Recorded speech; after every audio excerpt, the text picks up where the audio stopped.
off a blade. Yes. I got some heroin in my bag. All right. Is this recording? Yes, it is. And we're banned. And it's over. Welcome to Blerd Culture issue number 6.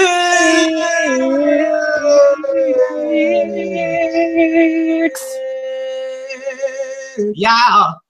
Now. Where nerd is the new black. I'm Troy, and I'm joined by my two co-hosts, Ethan. Aloha, nerds. And Sean. I believe the children are our future, so don't let them climb into gorilla pits. Oh God! Rest in peace, Harambe. Nah, don't do that. I'm so sad. I'm sad. I feel bad for the gorilla, but like the baby. All right, join us as we discuss the blurriest topics on a bi-weekly basis. This week is our X-Men Apocalypse Extravaganza.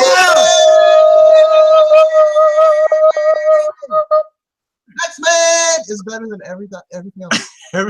Today we'll have our thoughts on the Hexology, I think that's a word, news about the dopest director making his superhero directorial debut when he directs the upcoming Flash movie, and find out just how long it takes Ethan to perfect his hair with our news section. Ethan, I'm kidding. I was actually excited for it. Like I was going to question it. Like I will talk about my good hair.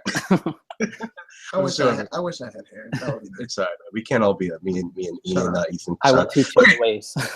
Speaking of excitement, Ethan, you recently went to the Space City Con in Texas. How did that go? Yes, that went amazing. Like it's like I'm still kind of in shock from it. Like I spoke to Michael Dorn, i.e. Worf from Star Trek, Booker T, Daniel McDaniel, 5 times. Daryl McDaniel from Run DMC, which honestly was like that whole thing was like how do you put into words? Like I was just like staring at him and all like, oh wow, he's talking to me. This is happening. I was gonna say, was it tricky? It actually was, but thankfully I was wearing my Adidas and everything was. Nice. Yeah. Also, Sean Ashmore. It's great. From speaking of X-Men, he was Iceman in the original kind of trilogy of the X movies. So. It was really, really awesome. So I can't wait for the video to come out and show everyone because it was amazeballs. Yes, definitely looking forward to that. But for now, it's time for our character Chronicles, where each week we'll give a bio on an important black character and the impact they've made in the medium, whether it be in TV, comics, or video games. This week we'll be touching on Darwin, which is a mutant in X-Men. But anyway, Darwin, aka Armando Munoz, aka the nigga that was killed within the first 15 minutes of my favorite X-Men movie for no reason, although his power should, you know what? He's a mutant in the Marvel X-Men universe that has the ability of reactive evolution. Basically, his body can adapt to any circumstance. An example, if he's in darkness, his eyes will give him night vision. If he's falling to his death, his body will float. And if he swallows energy, he will conduct it because that's what Darwinism is. How would he explode? Okay, you know what? He was introduced just over a decade ago. His character has run-ins with the likes of Professor X, Hulk, and Kevin Bacon, who apparently only wanted to murder him than anyone else in the 7 mutants that opposed him. You know what? I'm gonna chill. There were too many black people. There was too many black people. And he was a dark-skinned one. You gotta go. Darwin is dope. As of his recent run with X-Men, the character was a student of the Xavier Academy and was disowned by his mother, not because he was a mutant, but because he was gay, which I thought was a cool dynamic as X-Men is known for mirroring what happens in society today. Honestly, if I could be X-Men, although he pretty much has a cheat button on life, I'd want to be him too. And that will be all we speak of with Darwin for the character Chronicles. And that's all. Okay. All right. Now, go ahead. I'm going to keep my mouth shut, but I want to echo everything Troy said in his vague rant. I won't go on because I could go on for an hour about it. Yes. Anyway, I feel like if I didn't, it would be a disjustice to what I feel with that character. But we're gonna keep it positive here. That's what we do at Blerd Culture as much as we can with the oppression of black mutants. All right. We're gonna try real hard to keep it positive. The one thing Darwin cannot adapt to is too many white characters on screen. We're moving on now. All right, cool. All right, we're done. Okay, we're done. Planet Bugle. Latest news and rumors in the nerdtainment industry handed to us by Perry White. And first, we will start with the Harry Potter play casting presented to you by Humps. All right. So earlier this year, it was announced that, forgive me if I pronounce her name wrong, Noma Dumezweni. She would be taking on the role of Hermione Granger in the upcoming stage play Harry Potter and the Cursed Child. This marks the first time Hermione will be portrayed as a non-white character, following Emma Watson's 10-year run in the Harry Potter film series. And as no surprise to absolutely anyone, huge controversy ensued, like real boring controversy. Gasp! That always happens. So this past week, press photos of the main cast in full costume began hitting the internet, and for the first time, we're seeing Noma as the fully realized Hermione character, alongside her husband Ron Weasley and their daughter Rose. And from here, the brand new controversy returned in full force. So the internet is absolutely pissed that suddenly Hermione doesn't look like what they expect. In a movie. Yeah. They just don't know how they don't know how to deal with it. A lot of people are claiming that Hermione is absolutely white. She's been described as white in the books, and that this is no different than whitewashing. But here's the thing: the Cursed Child play is a continuation of the Harry Potter book series, not the film series. And in the book series, Hermione Granger is never once described as white. In the words of J.K. Rowling herself, Hermione is described as having, quote, brown eyes, frizzy hair, and is very clever. White skin was never specified, unquote. Emma Watson's run as Hermione was fantastic. No one's going to argue with that. And in a lot of people's minds, Emma Watson is Hermione, my own mind as well. But the fact is the film series canon has no bearing on the novel and the play series. So in that context, Emma was never actually Hermione at all. One of my favorite things that I saw this week was someone on Reddit literally called the casting, quote, a fundamental erosion of what I, as a white person, value. So what the hell does any of that mean?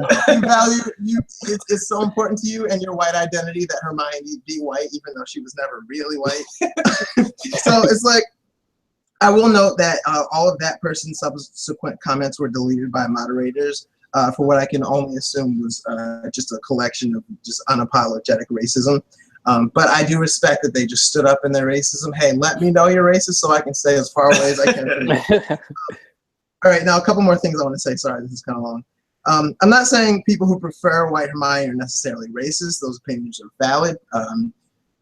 Of course, anytime a large white audience reads a book that including characters that are not specified as anything other than white, they are assumed to be white. Yes. But if seeing a black actress playing Hermione pushes your suspension of disbelief just way too far beyond its limits in a play about a magic high school, a few decades after Magic Hitler failed to take over the magic high school and was thwarted by a magic teen and his magic friends. If that's just too much, if the blackness is just too much to push for you, the darkness. You're more than welcome. Just skip the whole play. It's probably expensive anyway. You can read the novelization, and Hermione can be just as white as you want her to be. That's totally fine. Casper. But to state that that changing Hermione's race from white to anything other than white is at all comparable to something like whitewashing, like, for example, Tilda Swinton's casting in Doctor Strange as an Asian character, is a complete false equivalency. The character that Miss Swinton is playing is not only ethnically, but also culturally and geographically white. I mean, Asian. His race is immediately relevant to this character's background, and his race informs who the character is. Hermione, on the other hand, is only assumed to be white, and her race never once plays a role in that storyline. So her portrayal as one race or another is entirely irrelevant to the progression of the story. Hermione does experience a lot of racism in the Harry Potter world, but that is strictly for her non-magical blood status, nothing to do with her skin color. Before we continue, white people, we love you. Absolutely. I love white people. Second thing, racism Leviosa. Third thing, Hermione is a black name. I don't care what nobody says. Hermione? Listen, nobody knew how to say it. Oni. That's a black name if I ever heard one in my life. So that's all I'm going to say. And what I will add to that, once again, to kind of echo Sean, is that to me, there's nothing within her story that connotes something that has to be strictly white. If anything, I could easily see her as being non-white in that sense. I mean, with her being a muggle, that already kind of gives it a sense of otherness within this world, and to have that, be showcased visually, with it being, external, I think makes sense for her character. To me, there's nothing fundamentally wrong with changing Hermione's race. And this is coming from, I love Emma Watson. Like, she's one of my like top favorite actresses. Yes. But at the same time, like, I'm very much open to whatever works best for the story.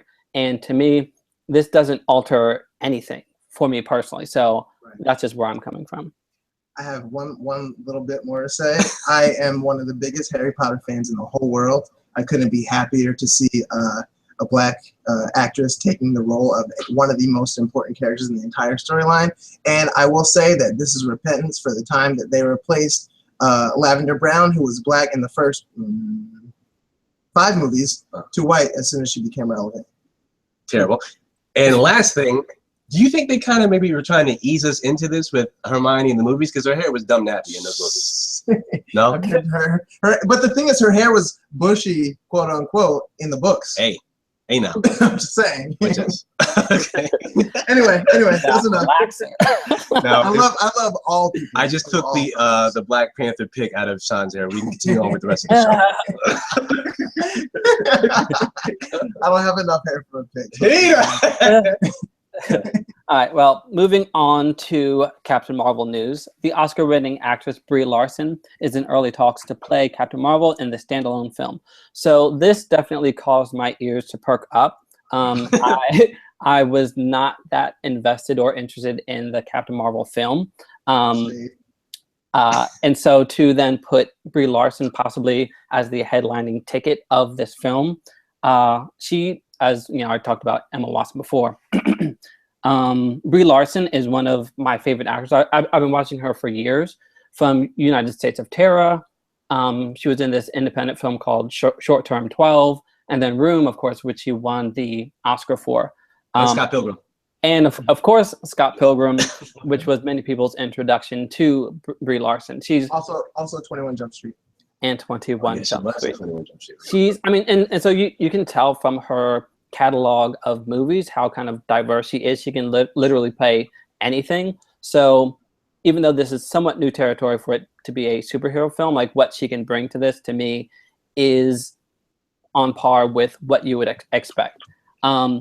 From what I've kind of researched about the character, because I've known very little about her aside from the fact that Rogue kind of snatched. As did everyone who wasn't Marvel fan. Nobody knows who Captain Marvel is. I love her, but I'm sorry.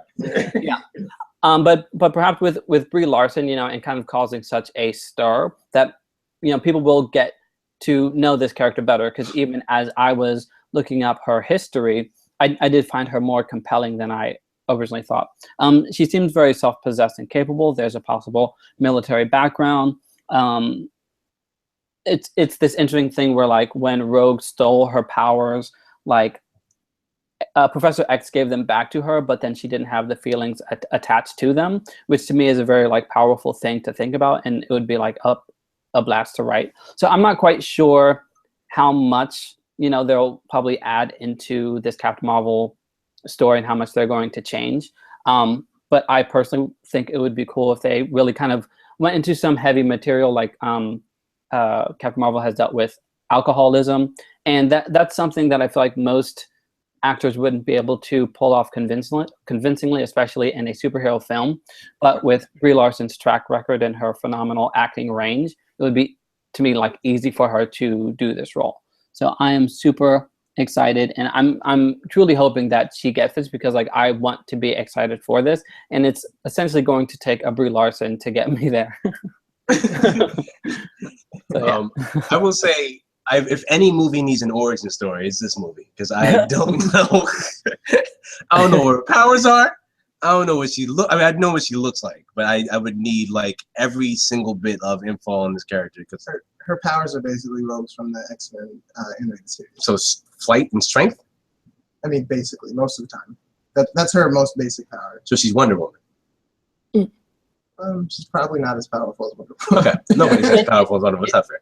It did seem like she had a lot of abilities, just in general. Like, I feel like there's some, like, you know, speed. There's, like, agility. There's. It seemed like she's not quite a Mary Sue. I'm assuming, just because her power levels don't maybe rival that of, you know, the top tier Marvel people. Sean would know this better than I, but she definitely seems like one of the premier superheroines in the Marvel U, which I feel like Marvel definitely needs more of.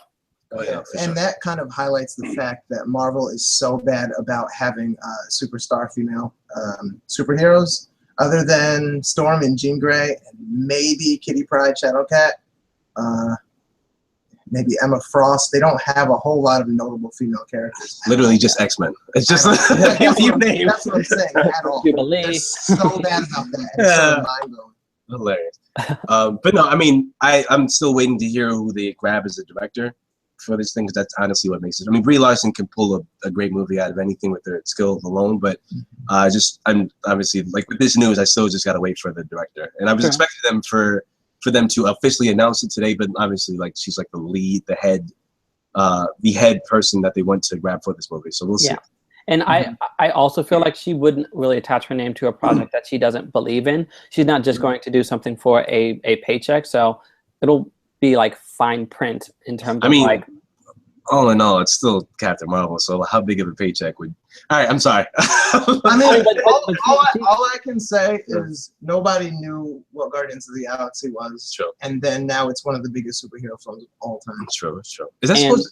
Oh, go ahead. Suicide Squad as well, like that has Suicide like huge hype behind it. And like, ask if you were to ask who Deadshot was 2 years ago, I don't think that the same response would occur. True, but they still know Harley and Joker though. Like, just I don't want to be all the way DC. I mean, but I would. But that's literally it. Like, that's it. You're right. And you know Batman's in it from the trailers. I feel like a lot of people probably missed the fact that Batman's in it. Oh, now you know this. I wouldn't criticize someone who thought that this wasn't even a DC movie, to be honest with you.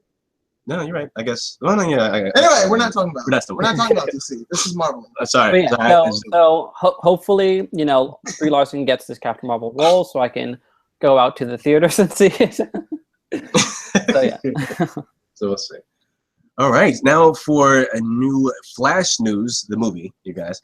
This week, it was announced that the director of last year's indie hit Dope will direct WB's Flash movie to be released in March of 2018. They recently lost a director due to creative differences. However, the hero seems to be re-energized with his recent look from Pretty Ricky. What are your guys' thoughts on him? Anybody? Something? Okay, I'll go. What? Yes! Yes! Because I've yet to see Dope. Oh, Ethan! It's on my list. I went to Comic-Con. Ethan, you're in it. Move it to the top of your list. I know. Like, okay, you're in that movie. I'm going to try to see it like this weekend. But I mean, just from what I've seen, like visually, like that's what's striking me the most. Like, I know we talked before about, like, you know, how Jeff Johns is taking over, and hopefully he can make a linear kind of storyline within all of these movies. At the same time, I kind of love how each movie feels like its own universe in a sense. Yes. Like Suicide Squad has its own feel. Superman vs. Batman does, and so with Flash, like, I feel like it should feel like Flash. Like, I don't want it to feel really like Superman versus Batman. And that's what I believe that this director, with his kind of, you know, his stylistic approach, can bring to the Flash movie. Yeah. The other good thing that, I mean, of note for that movie is that he's really good with performances. I mean, mind you, he had A$AP Rocky and Chanel Iman, who are not actors in that movie, and he made them brilliant. Like, they made them brilliant for those parts. So I kind of am like, now that we have this, I'm waiting to see what the other casting news is. Yeah. Just because, one, Ezra Miller is already an amazing actor. If you haven't seen, like he's gonna play well with that sort of director. Oh my gosh, it's like the perfect like, and mind you, Ezra has only done like indie things before this, That's so now you literally are teaming him up with another indie director. That's gonna be amazing. Dope has such like a small film vibe, but it feels so important while you're watching it, and the events feel so significant. And I can just see that meshing well with like a Flash storyline, a smaller. I kind of prefer smaller superhero movies, unless they're big event ones like the Versus movies or the Avengers movies, or, you know. So I'm looking forward to seeing a Flash in a world that is not like just, you know, in constant turmoil already. Darkness. Crisis.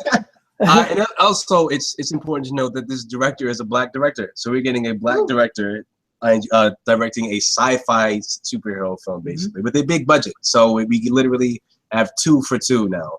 And with this and then Ryan Coogler directing Black Panther.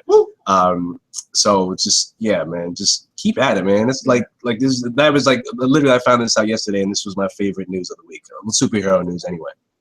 Yeah, definitely. Okay. All right, now for comic news in the Planet Buell section. What? Okay.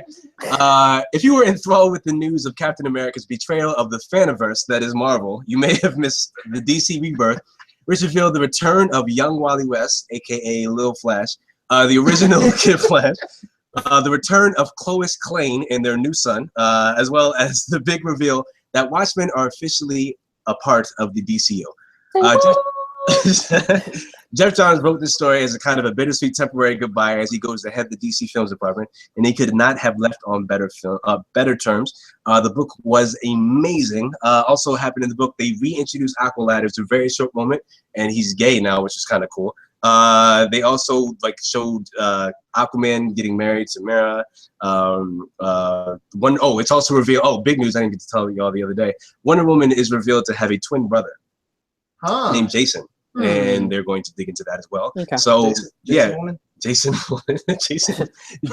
Prince, bro. Okay, so otherwise, 10 out of 10 for me. Jeff Johns can do no wrong. What was your guys? Synopsis on it? So my brain kind of short-circuited when I heard that Watchmen was in the DCU proper. That is something huge, because it's literally 2 worlds being collided into one. The Watchmen is such a mirrorverse version of the DCU that I was trying to piece together how everything is going to fit, from Dr. Manhattan being the kind of symbolic representation of Superman. That's why he's called the Superman. From the political intrigue of Watchmen and kind of the darkness that universe has. And so after thinking about it for a while, I feel like there's a lot of opportunities to play off of both of these types of characters. I'm not sure if the writers are actually going to do that, but I would love to see kind of a hero versus hero, essentially crisis event kind of happen between how Watchmen goes about doing their superheroic duty and the likes of Batman, Wonder Woman, and the like, just because they're so diverse in their thinking and their tone that it just I feel like it's really awesome and brave move for DC to do this. And also I know in terms of monetary reasons this makes sense, because when they put out those Watchmen specials they did really well. So that was a part of it. But for story potential, there's so much in there that it has me really excited. Also, I'm happy that they have restored Lois, if you will, and I will, because Superman and Wonder Woman never made sense. They never will make sense. They never will make sense. Just don't do it. Why? And also, it seems like DC has stopped their ban of not marrying heroes and thinking that people I guess I don't know, young people can't see married people and oh, they're lame now. It's no, that's what's marriage? Right, that's lame, They didn't tweet about this. Exactly, OTP is a thing, So with DC Rebirth, it's definitely a really good starting point, and hopefully this is a move towards a stronger, better DC. I haven't liked a lot of the moves from New 52. The majority of the moves, Batman by Scott Snyder was great, and there were a few things here and there, I mentioned Swamp Thing before. But overall, I like that DC is making a concerted effort with DC Rebirth. Yeah. So first of all, I just want to say I just put together in my head what Lois Lane means. I was sitting here what, y'all are just making things up right now, but I figured it out. Clark Kent and Lois Lane, for those who are still confused. Yeah, we did it. So I don't know much about the DC universe at all. It is just too confusing for me. But one thing that I do know is the Watchmen, and I'm so excited to see these 2 worlds kind of merge, because one of my favorite parts about the Watchmen is that there is an inherent cynicism or sarcasm about the superhero world in the Watchmen universe, and there is It's almost like very meta. It's like it's so aware that the superhero thing is kind of strange, and that it shouldn't like we maybe shouldn't necessarily take it as just like, oh well, duh, like in the DC universe. So I'm excited to see how that kind of intermingles with the bizarreness of the DC universe. Yeah. And it's also important to note that this is not a reboot. This is just an edit. They did not hit Control Alt Delete and start anew. They just hit the Control Edit button, and they decided, they did a system update. Basically, so it's just them fixing things. There's still like, a lot of plenty of storylines, like with like everything going back. Hilarious with Batman going, but it's a good time to start now if you want to get back into the DC side of things. All right. Now for Save Point, which is our video game news and review section, and Sean will start with his Uncharted 4 review. All right, so for the uninitiated, Uncharted is a third-person action-adventure platformer and shooter series. In other words, it's a series where you climb and shoot a whole lot in cool environments around the world until you find the treasure and finish the game. So I just want to start by saying that Naughty Dog means a whole lot to me. They're very, very close to my heart. While I've been playing video games for a long time, Naughty Dog introduced me to a real love of gaming for the first time in 1996 with Crash Bandicoot, and then they did it again in 2001 with Jak and Daxter, and in 2007 they basically just completely changed my whole life all over again when they introduced the Uncharted series, which I have loved since day one. With that, here's my review of the Game of the Year for 2016. I'm calling it now. You can stay mad. So first, I just want to talk about the visuals of Uncharted 4. From the beginning, the Uncharted series has been known for pushing the limits of PlayStation's hardware to pump out some of the most beautiful, impressive visuals in gaming, and Uncharted is no exception. In addition to the breathtaking landscapes and environments in which the game is set against, and of course, the gorgeous, amazing, like heart-wrenching cinematics. I've always called Uncharted the best movie game of all time.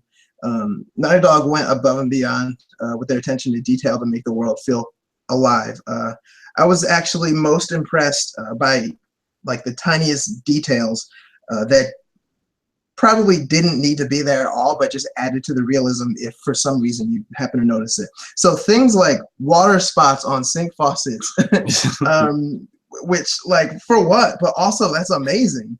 To just like the accuracy of the wrinkling on the clothes, to the way that non-playable characters react when they're pushed out of the way in crowds is really just amazing. Just the little, it's a collection of small things that makes one huge, amazing, impressive, completely immersive thing.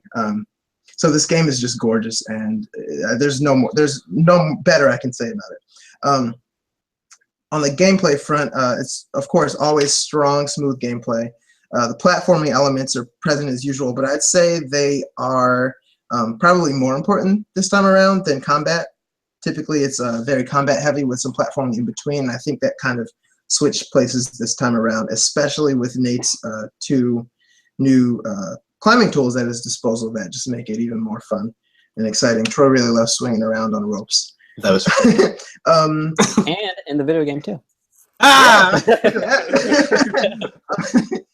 Gunplay has steadily improved over the course of the Uncharted series, and it got even better here in Uncharted 4. But I will say that Naughty Dog has introduced full stealth combat. They had been introducing it slowly over the course of the series. This is the first time that you can actually just do a complete combat phase with just pure stealth, and that means like me, for a player like me, the type of person who enjoys the silent but deadly style of combat, where there's not a whole lot of explosions and maybe a little bit less drama. It's just kind of like being a ninja. So not the Michael Bay version, basically. Yeah, exactly. It's more, you know, more Sean Connery, James Bond than Daniel Craig. Good one. I got that. That was good. Yeah. So yeah, the majority of the battles can just be completed just without ever being spotted at all. Although when you are forced to shoot, it is just so exciting. It's terrifying. There's like trucks shooting at a single person, and it's like over the top and ridiculous. And I'm getting frustrated because like, why is this truck destroying this entire city to kill one dude who doesn't even have anything yet? But anyway, and then I want to say my favorite little tiny thing about Uncharted 4 is the little bonus feature that is a mini game of one of my favorite video games of all time, Crash Bandicoot. It had no business being in there, but it was there anyway, and it made my whole life. All right, now I'm going to turn over to Troy to let him cover the multiplayer because I'm not a social gamer and because I don't like people introductions. I'm gonna keep it short and sweet. Multiplayer is pretty cool. It's third-person action. You have a team. Excuse me. You get a team of 5-on-5. There's 3 different game types: either capture the flag, team deathmatch, and basically a king of the hill type deal. There's customization with all the characters with each with each game that you play. There's missions that you can kind of do of yourself to build up points to buy subscriptions and stuff. There's taunts that you can buy. Like for instance, like there was a taunt or a dance taunt where they actually have you doing the whip, the nay-nay, Drake's Hotline Bling dance, which completely caught me off guard. I was like, geez, they really updated this motion capture. But no, you'll love it. Honestly, get it with friends though. It's a fun social game. It's really like about teamwork and editing and things like that. So that all sounds absolutely terrible to me, but y'all have fun. That's your hope, so that's our Uncharted 4 review. Go buy it. Naughty Dog deserves it. All right, go. Okay, well, up next, Pokemon.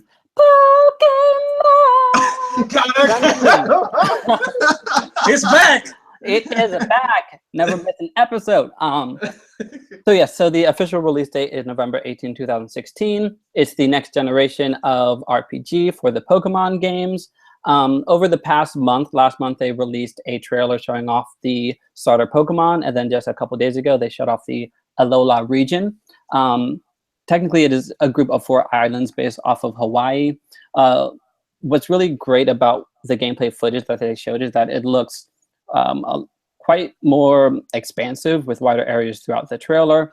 Customizability has returned in terms of how your character looks in character creation and even clothing. I kind of noticed small details like the trim of the main character's shirt changed colors. You can still make him black though, right? Because that was one of the most exciting features of the last Pokemon game, where you can make the trainer black. I was like, there's a new shade of black also. Yes. Deep black. Pinot Noir. There's a Sean Pinot Noir. That's what I meant by customizability having returned. You can have all the colors of the rainbow.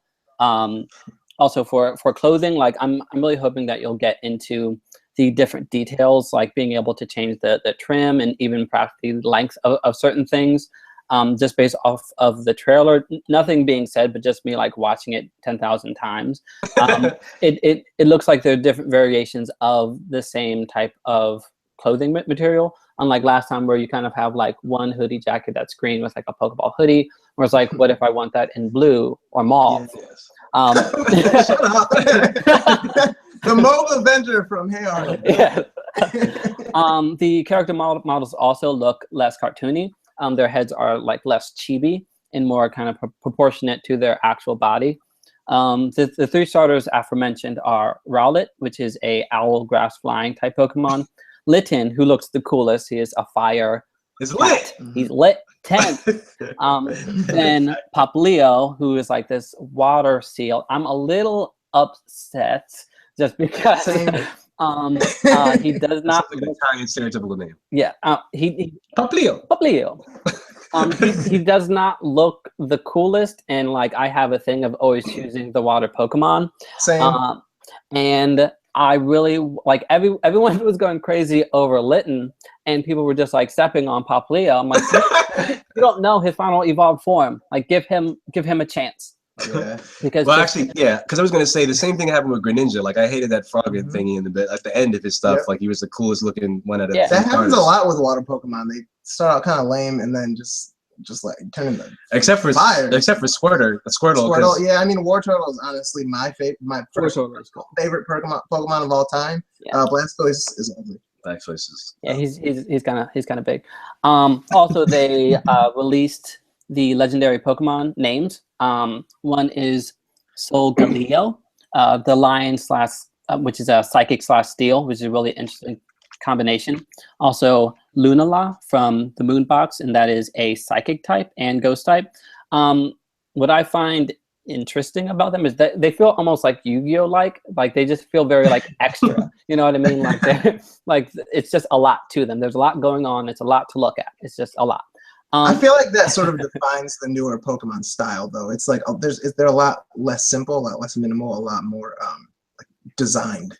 Yeah, it's like I feel like they don't get that middle ground, which is what like the original had, which was like some like detail. It's either like a keychain Pokemon or Solgaleo, who was like an embodiment of the sun, lion, Galileo, everything. Also, something interesting that I'd like to learn more about is Rotom, who was introduced in Diamond and Pearl as a Pokemon who could inhabit electronic devices. He is now able to attach into your Pokedex, and so you'll be using a Rotom/Pokedex in order to search for Pokemon, look up Pokemon, check your inventory of things. So I really want to see how this is going to play out, because it's stated that it will be a whole new way for people in Pokemon to communicate. So I'm assuming that this might have something to do with online capabilities.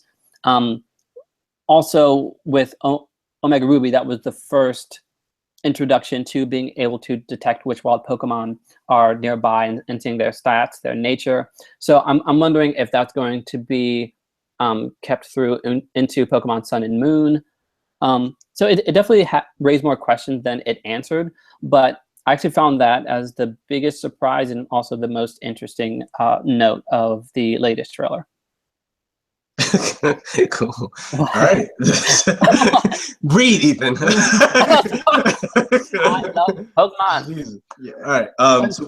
Once this comes out, don't talk to me for like a solid week. That'll be Ethan will be off the show on that for 2 months. Yes.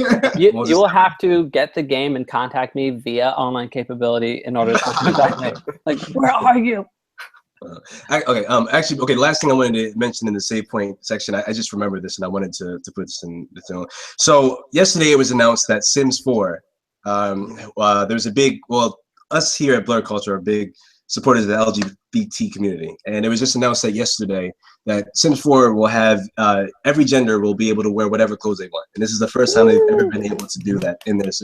So they finally put it in the code. You can actually play your characters now. So get out there if you love Sims, no matter what. Mind you, the characters they had a dude looking like Prince on there. I thought that was dope. There's this Asian dude wearing this weird cardigan thing. I was like, yo, he looks fly as hell. And I want to. Is that the one with he was wearing the skirt? Yeah, I was like, I would never wear that. I mean, that's like straight. It's like super, super duper Kanye. But yeah, go out and get some Sims. So there. All right. Now for Sound Waves with Sean this week. All right, so it's 1993, a chilly Saturday morning. You're lying in bed in your favorite Ninja Turtles pajamas, draped by one of the finest of Power Ranger sheets. Hey. Michael Jordan is staring down at you from the poster on the wall. You wait with bated breath for Tasmania to end, because you know that the moment those ending credits fade out, you're in for a treat. The theme song of the ages begins to play. The one that introduced you to the greatest superhero team the world has ever known, better than the Justice League. Oh, no. I'm gonna let you roll. Go ahead. All right. So X-Men the animated series boomed onto the TV scene on October 31st, 1992, and the theme song that accompanied it is easily among the most memorable, influential theme songs of animated television history.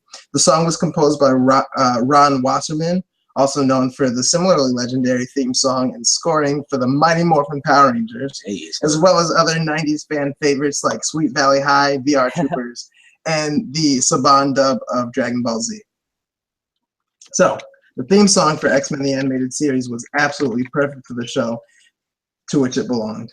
It was hardcore and epic and vaguely dark, not unlike the world of X-Men with all the darker underlying themes, but at the same time, the song never betrayed the fun of the superhero medium. And above all, it always felt personal to me. Wasserman took a risk with the theme, and a lot of his other work at the time, because he based its sound on heavy metal music, which at the time was basically seen as a dangerous form of expression, accused of influencing kids to commit acts of violence, very similarly to gangster rap of the time. That risk paid off hugely because he created magic.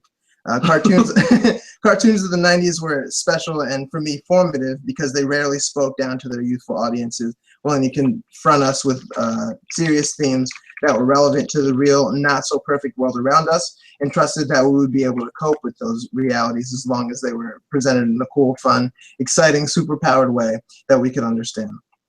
We were just fine. We didn't become violent thugs unless you include the morons who riot and destroy cars when their baseball team loses or when their baseball team wins. And Ron Wasserman expertly crafted theme song condensed those feelings perfectly into a 1-minute musical masterpiece. And no, I am not overselling it. X-Men is everything. And if you disagree, you're lying, and I feel like you probably don't smell good. Dang, throwing the gauntlet down. All right. Oh, no. That's right too. First you say I smell, and you say Justice League ain't the best. All right, this is X-Men. All the gloves are off. This is X-Men. all right, Yeah. All right, I'm done. Yeah, I'm a huge fan of theme songs, especially from that era. You know, from We Are VR Troopers, we go virtual reality. Like I remember like every single like lyric of cartoons back and in X-Men, like, you know, it got you pumped up for this show, and it truly was a masterpiece. Like, it's so, to me, profoundly attached to the series and the show and the characters that it to me is part of the whole canon. Yeah. Outside of Batman, if you didn't have an electric guitar in your intro, it wasn't it. Like, you just had to go ahead and move along with that. But that's Batman was a darker theme too, just like X-Men. Like it felt like you were just epic. Watch like a grown ass show. Yes. Yeah, like it's about to get real, cartoon real. Spider-Man 2. So exactly, electric guitar. It's like a Power Rangers, electric guitar. So yeah. Dragon. Dragon. You're right. Electric guitar. Mighty Ducks. Anyone? Anyone know that? Yeah. Hilarious. Okay. Like. Now it's time for Netflix and Kill. Netflix and Kill. X-Men and Kill. All right. Killing.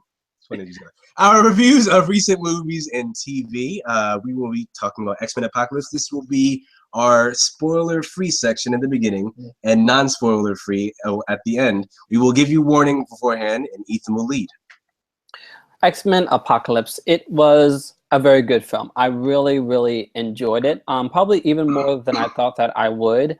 I know a lot of fans going into this have issues with, with continuity and a ton of other things, but to be honest, like, that's the world that these movies live in, and you kind of have to sign on in order to enjoy it. And once you do that, I feel like you'll find it to be a very enjoyable movie. Yes. To me, the gravitas from the very beginning was present. Once again, as I always kind of comment, like the acting and the actors, specifically honorable mentions to Oscar Isaac, who I have been following for a very long time. You really felt the dangerousness of Apocalypse. Like, he was a very fearful being. Starting from Egypt, you got the whole undertone and the fact that like this was building for such a long time, and I feel like that's something that's really hard to sell now, is to kind of have that fear. After watching kind of several other superhero films, it's kind of a by the numbers type of situation going on, but knowing how seriously treacherous Apocalypse is, they did a very good job of selling that. To me, it was fun throughout, which is a difficult balance for some superhero films to execute. I think they either overdo it with fun, and then sometimes people may argue that there's not enough kind of lightness, and X-Men is able to balance both of those things while still giving you a very pertinent message that throughout time has always sustained itself.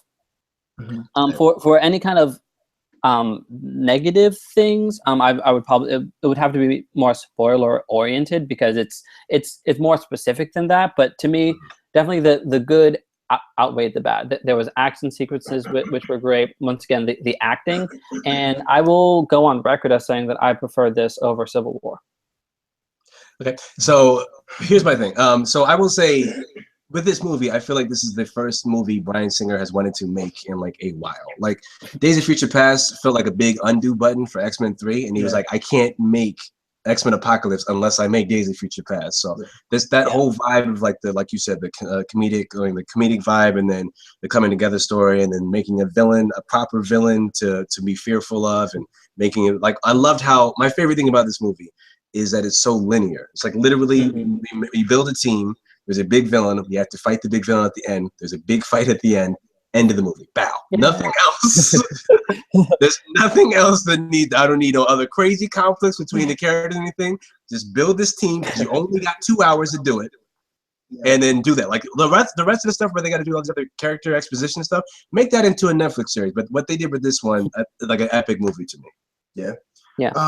So of course I'm the X-Men guy of the What? entire world. Ain't no way. X-Men is like everything. It's actually better than all of the things in the whole world except for my parents and my sister and my niece and nephew. And me. No, Troy's below X-Men.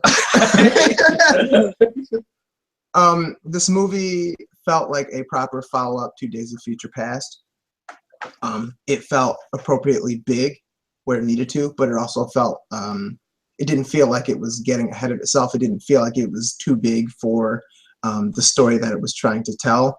Huge shout out to Alexandra Shipp as Storm. I had zero expectations of her because Black Girl Magic. because that Aaliyah movie is garbage. I watched like 5 minutes of it and turned it off. And Drumline Turns too. out it's not her fault. Oh, I forgot about Drumline Yes. too. Anyway, Yeah, she absolutely killed it. Her non-specific African accent was such a breath of fresh air after Halle Berry's weak attempt in the first X-Men movie that she completely dropped after that. It was strong. I believed her as like a troubled youth. That was Uncanny Storm, which was she was a thief. She was kind of a street urchin. It was just kind of spot on. And I just liked her growth in the film. I am also very impressed with Sophie Turner as Jean Grey. She is best known as Sansa Stark on Game of Thrones. I was very concerned about her accent going in, and she actually did not slip a single time that I caught. She made me forget that she had an accent. Right, That's and how good that, like, if I hadn't known, if I wasn't a Game of Thrones watcher, I wouldn't even have second guessed it. I would have never questioned it. I really liked her in that role. They were definitely for me the standouts, not because they were necessarily like the best actors, but because they were the biggest surprises. You know, the main cast is always solid. Jennifer Lawrence was better than I thought she was going to be based on the trailers. They kind of chose some strange scenes to use for pull quotes, but that's cool. Yes. Anyway. So yeah, no, overall, no. Very good movie. This will be the end of our spoiler. Oh wait, I just want to say, it wasn't perfect. I'm not crazy biased. It wasn't perfect. Well, actually, I will say something just because people might not get to the spoiler thing. So, Sean had a crazy revelation with the last one where he said he thought Batman vs Superman was better than Civil War. So my revelation is that X-Men Apocalypse is my favorite superhero movie this year. I literally too Brutus.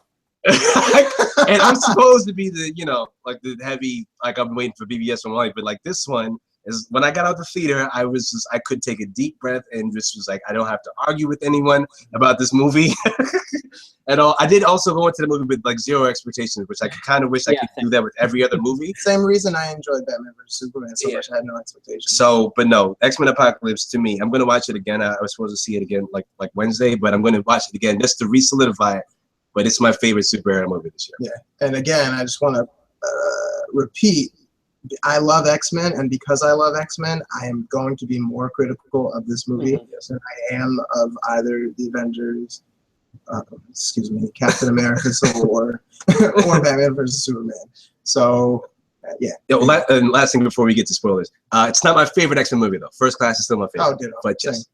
And now for the spoiler section. So you guys. 3, 2, 1. Okay, I wanted to say just before we get. Okay, so there were 4 lines in this movie that I absolutely loved. The one line when Magneto's family was killed and he goes back to the factory and he says, "I want you to think of the person that you love the most. Now think of how it's going to feel when they've lost that person." And now imagine that. That was like, jeez.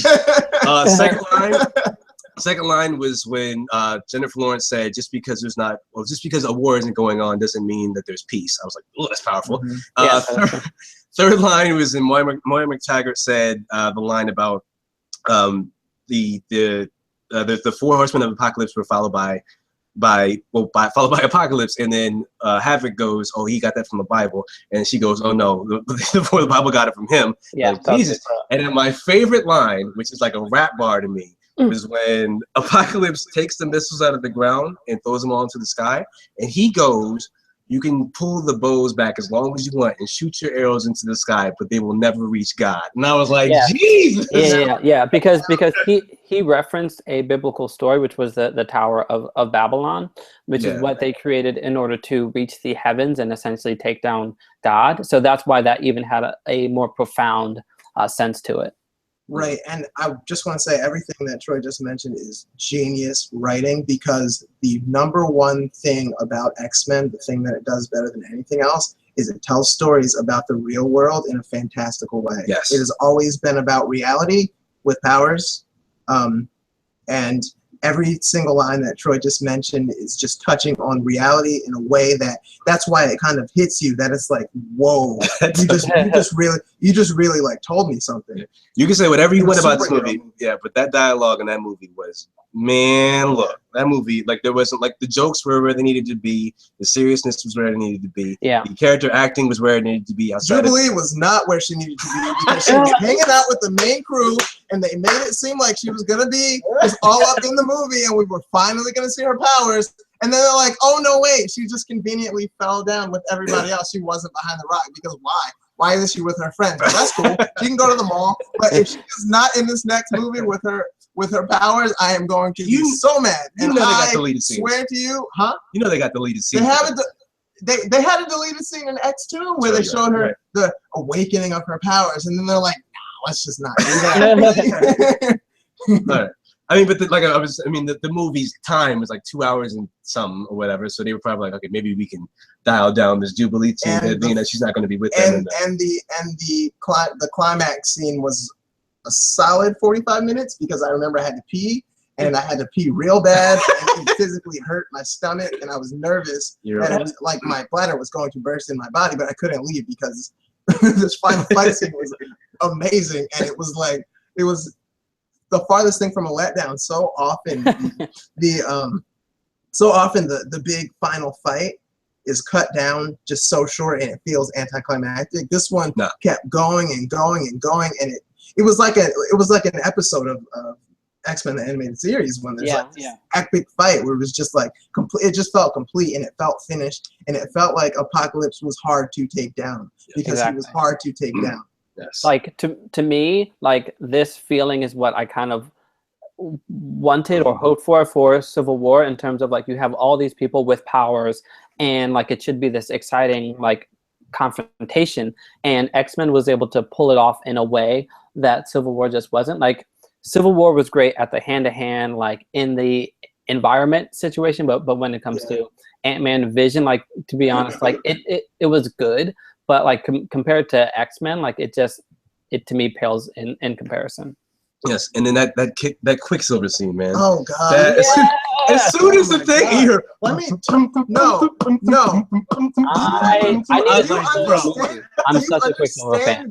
They took the first Quicksilver scene from Days of Future Past, which was the best scene in a comic book movie ever. Shut up, Troy. Okay. And they made it 10 times better. I mean, are you kidding me? The pug with the pizza in his mouth and the lips flying backwards. That was amazing. That was genius. Him like creating that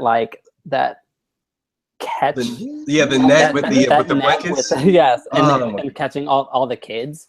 I loved how he kept it comedic, like, throughout the entire time while he was saving people, and then and he deserves mention, just because I feel like that could really be like an annoying role. But he very quick. Yeah, but he makes me like him, and I want to see like a Quicksilver movie. Like, I need more Quicksilver, because he to me was the shining light in Days of Future Past, which was pretty much retcon the movie. So having him there and then to bring him back was definitely a good idea. How did y'all feel about the Wolverine cameo? I liked that it was short and sweet. Yes. Yeah. It was epic All it needed and to it be. was awesome, and it wasn't a bunch of Hugh Jackman on screen, you know, staring pensively or grunting. It was like, get in, fight, get out. It reminded me of the scene in X2 where he's saving all the students in the house. Yeah. And then go ahead. It definitely had a touch of fan service, but because because it was so short and it wasn't like prolonged to any levels, it felt fine. And then also being able to kind of see the connection between Jean and Wolverine, even from her young age, I feel like was a nice touch that they added to it. Right, exactly. And then I did want to say, people can say what they want about Bryan Singer and Cannon, but when that dude came on the mic and said, Weapon X is loose, bro. And he had the mask on too. I'm like, man. And mind you, I'm a big guy on, like, if you have an actor and you need to stunt double that much, don't do the movie like that. But Hugh Jackman, make sure that he's in like doing a lot of the action. You could tell with this. Man, I love that scene. I love that. Yeah, that was good. That's when I realized, I'm like, yo, this might be in contention to be my favorite superhero movie of the year. I mean, it's super fun. Like when I think back to that movie, I just think about how fun it was, like watching these characters and their powers.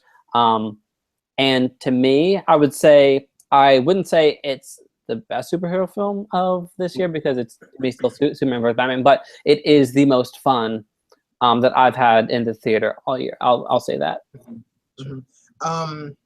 Now I do want to talk about the presence of the Phoenix in the film. Yeah. As much as I'm willing to bend canon, that was a stretch and a half. Why is she already the Phoenix? There was no space. They didn't go to space yet. That's where she gets it from? The Phoenix Force. I don't know. I know. Mind you, okay, when I was a kid and watched the 90s version of X-Men, that story arc was so long. Oh my gosh, the Phoenix. It was like 5 or 6 episodes. It just seems it felt like it forever. It felt longer when we were kids, but I think it was 5 episodes, maybe 6. Oh my gosh, so I didn't know like where. I'm like, I don't know where to start. I guess that's kind of long for a TV show. Yeah, for kids. For kids? For me? For Troy. Actually, no, that's like 2 hours. That's like a movie. I know, right? For me being used to like villain of the week with Power Rangers, literally the beginning of the episode was a villain, kill him at the end. To be continued. Exactly. So for that, I mean, it was very Deus Ex Machina. It was like, how do we beat Apocalypse? Oh, Jean Grey is all powerful already, even though she's like 15 or 16. Yeah. I will. Oh, good. Here's how I took it. I felt like they're like, Sansa Stark deserves this. Like, I felt like I wanted to just stand about Sansa, yes, Sansa, because like she has been through the freaking ringer. Yeah. in those films. she earned it. Yeah, she earned it. She earned it. Also, like, I believe in one of her at the beginning of the film, and she uses her powers. I see like a quick image of something on fire or flames of some sort. Like that was a bit of a foreshadowing of it. Right, yeah. Once again, going into this, like I saw, of course, the X-Men animated series in the Phoenix Saga. So I get the storyline of it and how it's a lot more, torturous and a lot more complex than what they showed it as. But because I felt like this also was fan service as well in that sense. And it's like I was so excited to see Phoenix that I didn't necessarily care that it wasn't directly related to the actual storyline. Because like to be honest, in order to beat Apocalypse, no, you're right. Like my mind went to Phoenix. Like I don't Professor X, Magneto, like no, it has to be Jean Grey. If I recall correctly, she did need to be the Phoenix to beat him. If I remember right, she did need to be the Phoenix to beat Apocalypse. So it was. I mean, there was some canon in there. If I'm not making up. I do want to say that I wasn't surprised that it happened, because if you notice, during that whole entire fight, Jean Grey did very, very little to contribute to the fight, other than helping Nightcrawler locate Professor X. Yeah. So she needed that big moment of you know, I'm not just a basic telepath. I have some real power. Now, Jean Grey, let me tell you something. She is one of the most powerful mutants in existence. Yeah, and so it worked, and I'm okay with it. It felt a little weird, and it did feel very fan servicey. Two last things I want to talk about before we move on to the next thing. One, the costumes at the end of this movie, man. Look, I was like, outside of like my favorite of the pointless chest buckle for the Cyclops. That was it's iconic. Yes, but Mystique being in white, I've been waiting for Mystique being in white, or just to have clothes on, for this entire series. And that made me so happy. Although that was always one of my favorite changes about Mystique is just how cool the nude Mystique was. The way that they showed the transformation was always cool. But it's nice to see her in her Mystique outfit. Now I want to see her be evil for 5 minutes. And I want to see with a shotgun, that laser shotgun that she used to carry around. I have a few criticisms that I want to mention real quick. One, I am super tired. I love Magneto. I love what's his name who plays him. Fassbender. Michael Fassbender. I'm a little sick of every movie them having to talk him down from a ledge. Every single movie. All three now they've had to talk him down from a ledge, and it's kind of like the same thing every time. And I would like to see him do something more. I wouldn't mind him not being in the next film. I want this to focus on the kids that we saw in that last room, plus Jubilee. God damn it. Because I need some Jubilee. My other criticism is that the pacing during Apocalypse's collection of his 4 horsemen was terribly done. It was so forced. I think Storm got a sort of a decent introduction. And of course, Magneto got a decent introduction. But Psylocke and Angel got such the short end of the stick. It was like Psylocke, there was literally no reason for her to go with Apocalypse. He's just like, hey, here's some powers, come on with me. And there she is. Same thing with Angel. It felt you could tell that they wanted to leave as much room as they could for the final battle, because that part was just so rushed. And it kind of threw off the pacing for me. I didn't really like that section. Yeah, it did feel rushed. Yeah. All right. So, yes. I'm not into number rating system, but no, great movie. You got please. Here's my last thing. And I'm just gonna do a really short rant. Stop saying there's too many superhero movies, please. Thank you. If you don't want to see them, don't see them. Watch them. Literally, just go see another movie. To watch. Deal with it. I hated in the 90s when all those slasher movies were out and I couldn't go because I was scared, and that's all there was. And over 100 films are being released this year, and only 6 of them are superhero movies. That's what I'm saying. I'm down. 6% of all the movies that are coming this year just deal with superheroes. I'm tired of terrible rom-coms that have the same premise, but I didn't say anything. Yeah, I'm sick of this dumb couple thing where it's like the teens and they fall in love and it's based off a book and one of them dies at the end. Can you stop getting those? Y'all put out 8 of those a year, but I can't have 6 superhero movies. All right. We're done. Yeah. Also, I'd like to say more superhero films. Yes. More. Also, more superhero TV shows. They're everything. Yes. Let's bring some more stuff. More Netflix. They don't even have to be DC or Marvel. There are so many superheroes, and I want to see more of them. Give them to me now. So you just want an icon, so that's why. Okay. Are you mad? I'm not mad. I'm just saying. Mad? Icons everything. I will say you. I would also love a Cloak and Dagger show. Cloak and Dagger is Marvel, right? Marvel. Okay, but I was saying you always bring up Icon and like because it's amazing. Because I fundamentally dislike Superman for the same reason that I love Icon. It's like Crystal. All right. They can both do everything except Icon can do more, and I like it. All right. So now for a quick version of Battle of the Bloods. Woo! With this new cast of mutants fighting alongside Professor Xavier and Apocalypse, the future of X-Men seems to be brighter than ever. What mutant would you like to see join or cameo in a future X-Men movie? I want to see Forge. If you don't know who Forge is, you don't know who Forge is? I don't know who Forge is. Oh, God. So Forge is, he's basically, I don't know if I would call him a technopath. His mutant ability is just to inherently know how to build anything he wants to. I do know Forge. Anything he wants to. So he ends up creating, he has like a robotic arm because I think something happened to one of them that he built himself.